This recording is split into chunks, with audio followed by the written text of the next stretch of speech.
Ito ang tunay na kwento ni na Ana at Pedro. Pagmamahalang nabuo ng dahil sa pagtatalo, nang hindi sinasadyang mahulog sa isa't isa. Pag-ibig na pinagpatuloy kahit na magkaiba, at kahit na malayo ay gumagawa ng paraan. Magkaiba man ng mundo, kanilang ginagalawan. Itong si Pedro'y nagpasya na lumuwas pa Maynila. Walang ideya sa kung ano ang kanyang pwedeng mapala. Binalot na ang kanyang isip ng wagas na pag-ibig, sa kagustuhang makasama ang babaeng iniibig. Madami siyang pinagpaliban, mga oportunidad, nakipagsapalaran at sa Quiapo napadpad. Sa kanilang 5 buwan tila ay napakasaya, ngunit sa di inaasahan ay talagang mag-iiba ang kwento ng kanilang pag-ibig na puno ng pagmamahal. Sa isang pagkakamali ay di na rin magtatagal.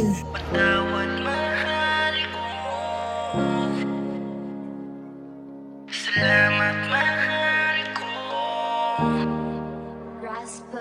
Isang gabi nag-iisa, namumugtong mga mata. Tanging larawan mo na lang ang tangi kong dala-dala. Nahihirapan na rin ako sa sitwasyong ito. Di ko na kayang magpanggap, nasasaktan na rin ako. Sa tuwing makikita ko na may kasama kang iba, alam ko na yung totoo, wag mo na kong bilugin pa. Sa kasinungalingan na patuloy mo sa aking ginagawa, at kapag wala ako sa kanya ka pumupunta. Hanggang ngayon nagtatanong kung bakit ba ganun na lamang, kung paano mo ko lokohin. Hindi nagalinlangan, nagpakamartir ako at naging bulag-bulagan upang maisalba ko pangarap na iniingatan. Subalit di pa rin sapat pag-ibig kong ibinigay, nakipagsapalaran at kahit na ikamatay, upang maparamdam ko na talagang mahal kita. Ikaw na mismo ang bumali sa iyong mga naging pasya. Patawad, mahal ko. Pasensya na aking mahal, kailangan ko na lumayo. Salamat, mahal ko. Magkaiba ating mundo, sana'y maunawaan mo.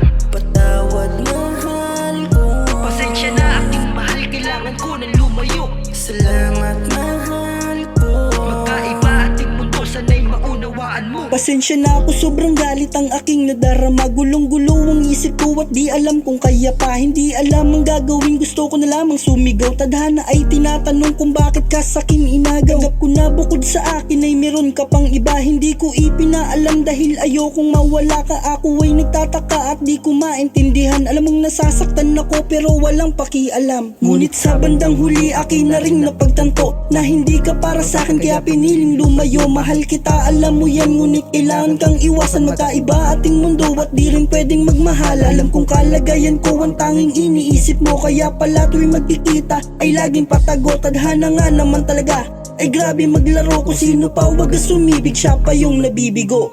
Patawad, mahal ko. Pasensya na aking mahal, kailangan ko na lumayo. Salamat, mahal ko. Magkaiba ating mundo, sana'y maunawaan mo. Patawad, mahal ko. Pasensya na aking mahal, kailangan ko na lumayo. Salamat, mahal ko. Magkaiba ating mundo, sana'y maunawaan mo. Patawad, mahal ko. Salamat.